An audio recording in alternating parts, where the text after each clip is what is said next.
Hey, this is Matt Beckwith with the Winning with Beckwith podcast. The purpose of this podcast is to provide sales, business, and leadership information to help individuals in all walks of life. Each episode is unique, and we will bring some of the top leaders and business owners to the podcast to share what they have learned and are learning, as well as myself. So thank you for tuning in. Welcome everyone to the next episode of Winning with Beckwith. This is officially episode 10. What was that? Congratulations. Thank you. Gosh, I'm just so thankful for all the listeners, and I've actually ran into a couple of you randomly out in the streets and just got a lot of positive feedback from you. So I appreciate that because it helps me know that what we're doing here is actually helping people. And so keep doing that, and then comment and share, and let your friends know about the podcast if you think it'll help their life. So this episode, I actually have a former guest on, one of the original guests. I can't remember what episode that was, but she's actually going to co-host with me today, which is amazing, right? Exciting. I'm excited about this. Somehow I talked her into it.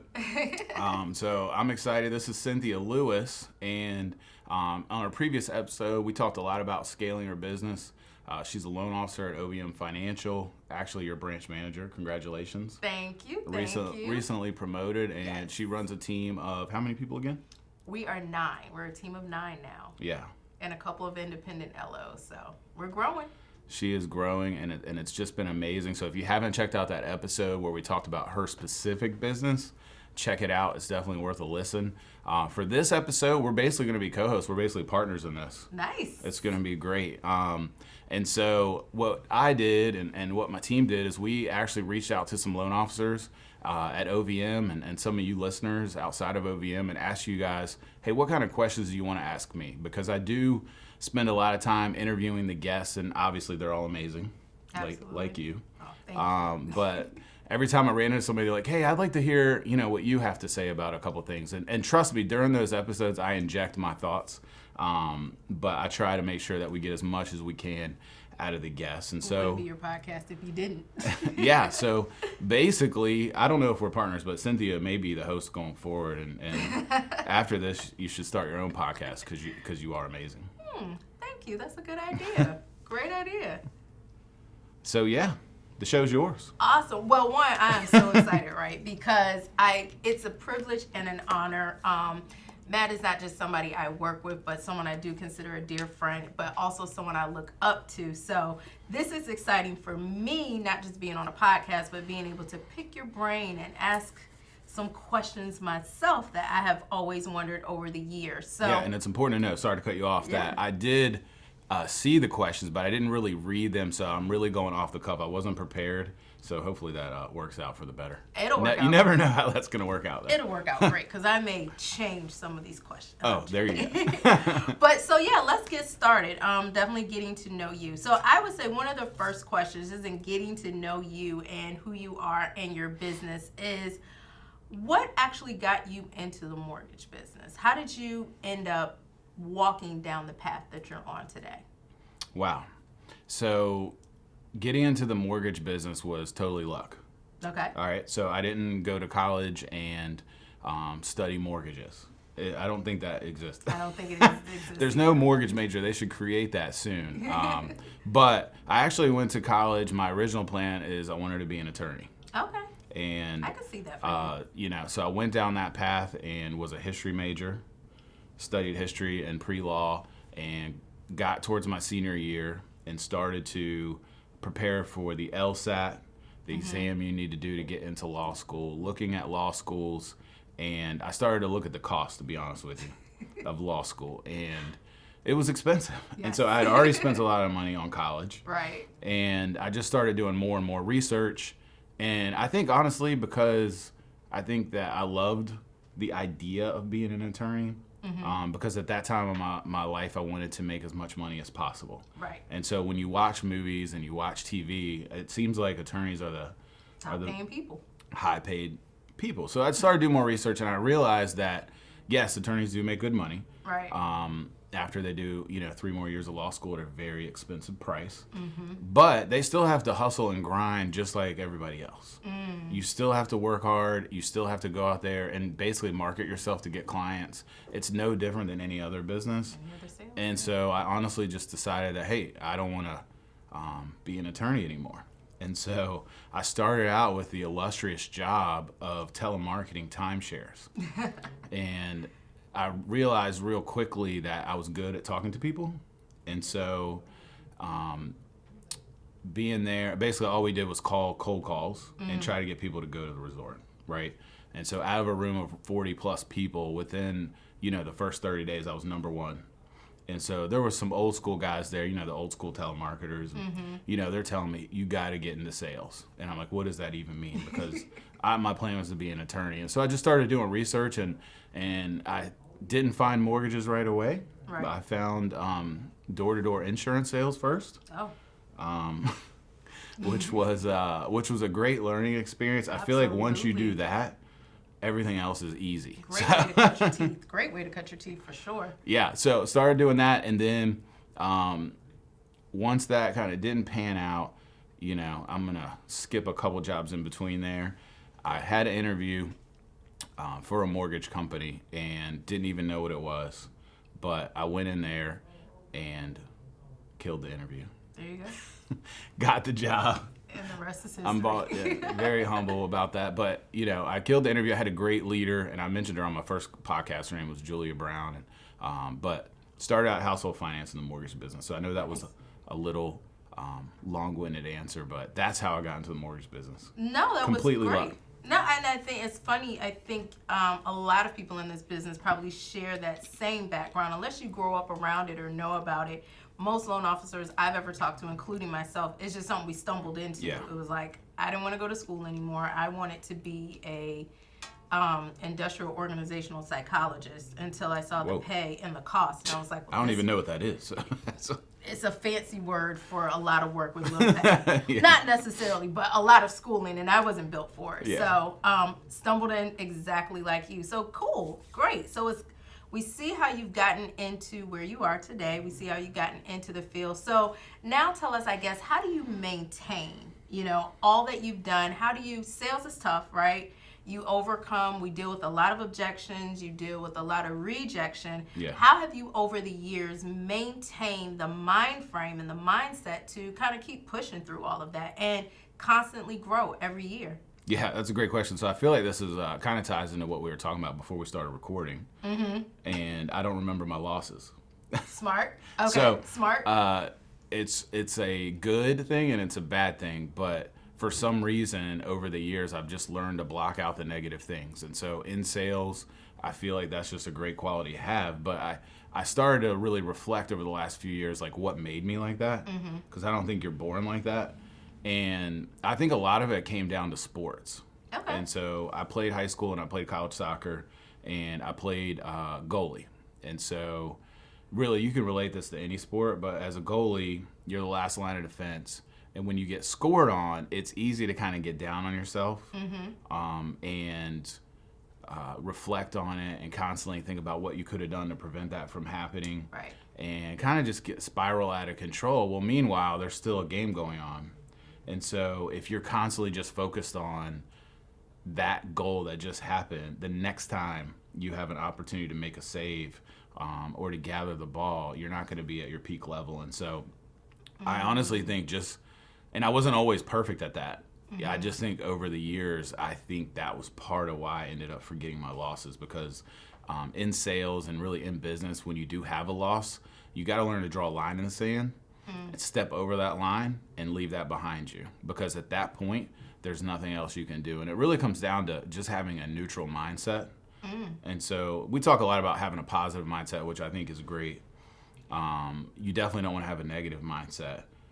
But you got to get back into neutral where you understand that you probably could have done something better. Right? But you don't reflect on it. You don't let it hold you back from doing good the next time that opportunity comes. Gotcha. So one of the things I actually kind of took from what you said, which was really good, was even in the wins and the losses at that time, keep your head in the game. no matter what. And then, like you said, after it's all said and done, after the game is over, draw your line in the sand, forget your losses, and then kind of keep moving forward. And that's definitely important, I think, in this business, because there are so many things that our success plays into our success, right? Market conditions, partnerships, relationships, that everything is not always in our control, but we do have to keep moving on and keep kind of pressing towards the goal. And like you said, forget the losses. I'm going to actually start doing that. That's actually a really good one. So with that, we get your mindset. Now, what are some of the day-to-day things you do, right, to kind of keep yourself sharp, keep yourself motivated, keep yourself pushing? What are like some of your daily habits? That's such a good question. So I believe a good morning routine is key to success in any business. And, for me personally, I'm constantly reevaluating my morning routine. It's funny because I keep notes on my phone of my times to start. What time am I waking up? What time am I reading my Bible? What time am I journaling? And so I'm constantly reevaluating, partly because my schedule's always changing. I have 4 daughters still at the house, and I have to take them to school and do different activities with them. And so always trying to find that time to carve out in my morning routine. Working out is a big piece of it that I believe in. But the biggest thing for me is taking the time to read the Bible, honestly. It's not, I always tell people this, like, I think if you go into reading the Bible does give you specific revelation and wisdom, and I do believe that. Absolutely. But sometimes just being in the Bible and reading the Bible on a regular basis, you may not get any direct wisdom from that, but God's constantly speaking to you as you go throughout your day when you start that day with the Bible. So centers you. That's what I do, to get my day going and make sure it's going to be a good one. Cool. Now, get a little more specific if you can. Like, for example, what time do you get up? This is something I've been asking a lot of high-level performers, I'll say, throughout this year, just kind of structuring my own morning. I've gotten this new thing where I'm getting up about 4:30. Okay.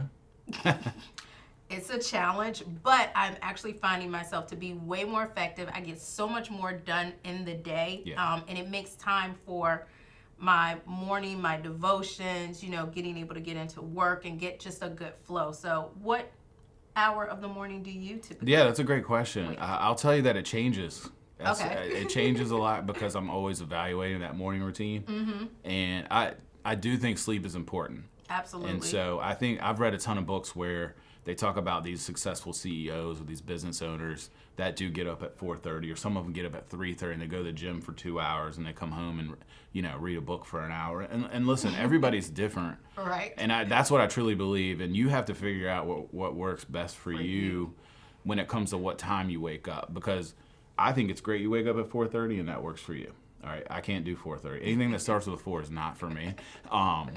Even if it's 4:59, I'll set my alarm for 5:02. Gotcha. Just so it starts with a 5. So to answer your question, I usually get up around 5. Okay. Yep, I usually get up around 5. Again, with the kids, I had to find the best quiet time when things are still calm, because once they get up, I don't know, people with multiple kids, you probably know this, but when they're getting ready for school, I mean, it's organized chaos in the morning, and there's no reading going on. It's just helping them get out the door. And so for me, I like to get up around 5-ish. And again, I do believe sleep's important. So I think if you get into a situation where you find yourself up a lot later, then maybe 5's not the right time for you. True. You just have to kind of organize your time around to make sure you're getting good sleep. I actually have been talking to my oldest daughter about this because, she's a sophomore in high school and she's feeling the pressure of getting good grades. And she actually this week had pretty much a meltdown, right? Oh. And so if you're watching this right now, sorry, but that's just life. And it was a lot to do with, just a lot of schoolwork. But, I started talking to her and I realized that she wasn't getting enough sleep. And she was... she would stay up till 12 and 1 like teenagers do, and then she'd set her alarm for like 3:30 to do an assignment. Oh my gosh. And then she'd go back to sleep for an hour, and then she'd set her alarm, for 6:30 to start getting ready for school. And I'm like, you can't do that. All right, you gotta sleep straight through the night. Right. And so don't set your alarm and try to do an assignment. Finish what you can. Ideally, you want to go to bed before midnight. Right. Is what I told her for teenagers. And then sleep straight through the night until you have to wake up and get ready for school. And so she started that today, and she said she felt great this morning. So Awesome. That's good. Awesome. That is good. So ideally, we can definitely all agree that, sleep is probably one of the most important things. But for high-level performers, producers, business people, entrepreneurs, you would also maybe attribute that time in the morning to yourself, right? To focus, to kind of just get centered on what the day is going to be about and what your goals are is definitely kind of key for you and has been one of your that's honestly practices. Where I do a lot of my planning for the future is that quiet time, where I'm in reflection, I'm in my journal, I'm kind of writing out what's going on in my mind, just to get it out there on paper. And then a lot of times that's where I feel like I'm getting a lot of the ideas, the wisdom, for the business part of things. So I'll make some notes in my journal so that way when I get to the office, I can open up my journal and remember what I was thinking about that morning. Nice. That's another good tip that you gave as well. Journaling. Good to write down your ideas and your thoughts, especially in what we do. It's so much that goes on in a day, so much that we interact with and deal with that is always good when then you have that moment of reflection to definitely write those down. So great tips. Yeah. Great tips. Thank you. All right. So we are learning with Beckwith, right? That's right. Hey, that's a new podcast title. Learning with Beckwith. I like it. All right, so definitely great information you're giving us. Great tips on how to just, stay strong, keep pushing, build these businesses that we're building. Any good books that you read to help you along the way? Gosh, I already mentioned the Bible, so you always have to. That's the best one. Yeah, Absolutely.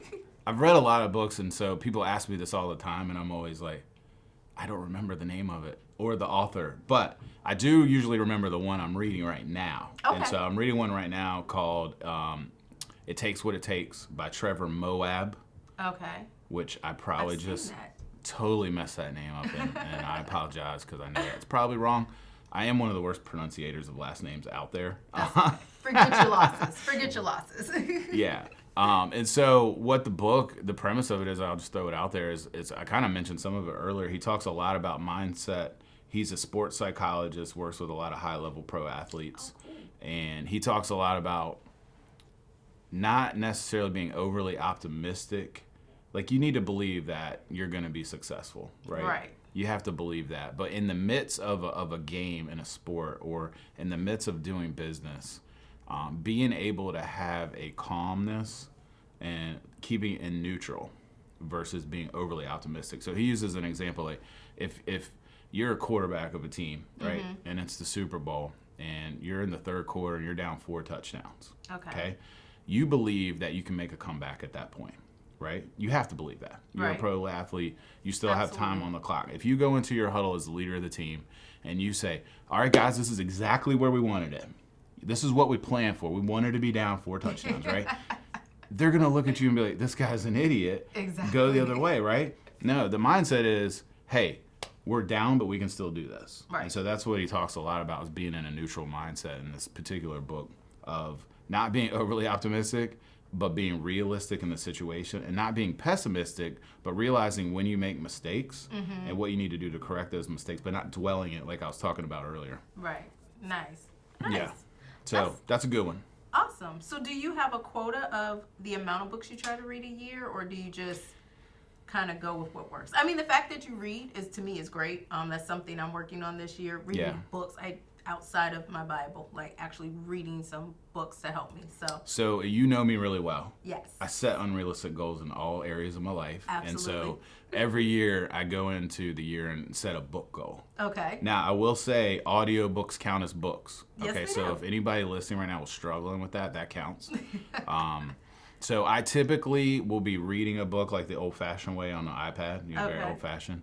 Or I don't know if that's old-fashioned, but okay. And listening to a book, because I spend a lot of time in the car, and so or working out, and so I'll pop the one on that I'm listening when I can, and then I'll read the one in the morning when I have that quiet time. Okay. Or actually, anytime I have free time, because to be honest with you, at night my wife controls the remote. So a lot of times I don't like those shows, so I'll just start reading the book. So Nice. It works. But so I do, every year I go into it. So this year my goal is to read 2 a month. Okay. Aggressive goal. So I will tell you I'm on track right now. Nice. For the first month. And so that's my goal. Last year I had the same goal and I came up short, but I think I did read 15 books last year. Wow. Was the total. So again, I set a goal of 24, I hit 15. But I do think reading is important, and even if you only read one book a year, it's better than no books. And Absolutely. so I think that's good. That's great, because my goal is 2 for the year, so 2 a month is phenomenal. And I can tell you right now, I am falling short of that goal, because I haven't even started one. But I've got 11 months, so I'll get it in there somewhere between now and then. So, you've given us some really good positive tips on, where you are, how you got there. What I'm interested in knowing, I guess probably because I know you and I know the business that we're in, but tell us about times when things were not so great, right? Yeah. They didn't look so much on the up and up. And what did you do? How are you feeling? And then how did you press past that? Man, that's a lot. I think anytime you're in any particular business, you're going to experience ups and downs. Things you can't control, things you could have controlled, things you could have done better. Right. And so, when I think back to the challenges in my career, I think my mindset has been different during each one of them. And I've learned from the previous one. Okay. So when I first got into the mortgage business, I felt a lot of pressure to provide for the family. Right. And so I basically just outworked everybody. And working hard is a good quality to have. Absolutely. But not at the expense of my marriage and not at the expense of my family. Right. And so, that almost crashed and burned. Thank God that, things were able to get right. To rebound, My wife's amazing. I'm gonna have her on the podcast soon because she's much wiser than me. So that would be awesome. I am. I'm going to. She's as soon as I can get her to do it. Actually, she's way busier than me, so getting her in here is tough. So, so I think just having the right mindset. I think when COVID first hit, and that's the most recent tough time that I can refer back to is when COVID first hit, and everybody was quarantined. The brakes were put on in our world, and for a lot of businesses, honestly, it was like nobody's leaving their house, so real estate sales basically just stopped. Right. And Absolutely. so for me, what my mindset was, okay, what can I control right now? And so what I tried to do was figure out ways to keep my team engaged because everybody's working from home now, and we hadn't really done that before. And then on top of that, find ways to keep business rolling in, at least if it was something's better than nothing. Right. And so we just came up with different business strategies within the context of the world we lived in at that time, right? And there was a month, maybe 6 weeks, where we didn't know what was going to happen. And honestly, I just had to give it all to God and just say, listen, I can't control this. Right. I trust you, and whatever whatever your will is in this situation, I'll make the best out of it. And I think that was really my mindset going to it. And then after 6 weeks, all of a sudden the market exploded, and we had other problems. Right. The lack of business wasn't a problem. It was figuring out how to get all that business closed smoothly, which is whole different conversation. But yeah. Absolutely. So mainly, anytime you went through trying times, just referring back to all the things you said, you kept a good mindset. Yep. But then also too that you learned how to really give it all to God. Yeah. I would say I didn't do that at the beginning of my career, and it causes so much stress and anxiety. And I just learned that it's just not worth it. There's just so many things we can't control. Absolutely. And when you start getting worried about those things, it'll send you down a bad path. Absolutely. And then another important thing that you said that I think is really good for new loan officers, new business owners, or entrepreneurs is balance. I think you, probably myself especially, when we first started in our careers, we knew not of balance. We didn't have balance. You were taught work. He who works the hardest, he who comes in and opens the door and closes the doors at night. You're the one that's going to be successful. And that can ultimately lead to a person burning out and just you get to a point where you throw up your hands. So do you feel like realizing, you had your family to keep you grounded and realizing that certain things were not worth the expense of your family, that balance probably came in a lot quicker for you than it could for some. So do you think that played a pivotal role also and really even in your success? Yeah, I've been burned out, more times than I can count. And really, I just had to learn, again, that I didn't have control anyways. And so trying to do it all myself and trying to stay up until midnight or whatever to get the job done was more detrimental than it was helpful. And it's reverse. Most people don't think like that. They think the opposite, but it's actually the reverse. It's actually better when you take the time to think about what you're thinking about, not always working, evaluate what you're doing. And you can't do that if you're constantly doing the job. So it doesn't matter what kind of business you're in. And obviously, we lend money, right?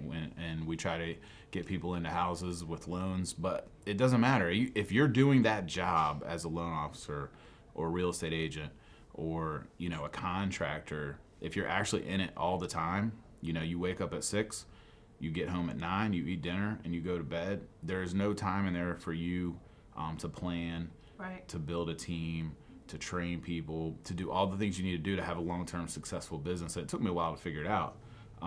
But with that, it also allowed you to build in that balance. Absolutely. And you need that time to rest. Absolutely. Yeah. Clear your mind. Got to. One of the biggest things, your mind is one of your biggest assets. So if it's not clear, how can you use it? So, well, awesome. Again, so many gems you're giving us right now, so many great tips and tools that you're giving us. I want to move into you today as a leader. Okay. You are one of the most stoic leaders that I know. Definitely. Stoic. I think that's a good description. You are. It's a good description. You definitely are. I got a funny story about that, and you can continue your question. So recently, I was with a real estate agent, and we were meeting a builder. So she wanted me there to help, convince the builder to use her for the listings, and obviously for us for the mortgage. And and before he got there, she's like, "I'm gonna need you to get a little bit more excited," and I was like, "Trust me, I'll be fine." But that's kind of that stoic, calm. Always. That you're talking about. So go ahead. I didn't mean to interrupt. No, you're fine. But yes, proving my point as well. I've known you for quite some time now, and I remember the days where I used to come running in your office like, the world was coming to an end, everything was going to crash, and you were like, "It'll be fine." I'm like, "It's not going to be fine. It will be fine."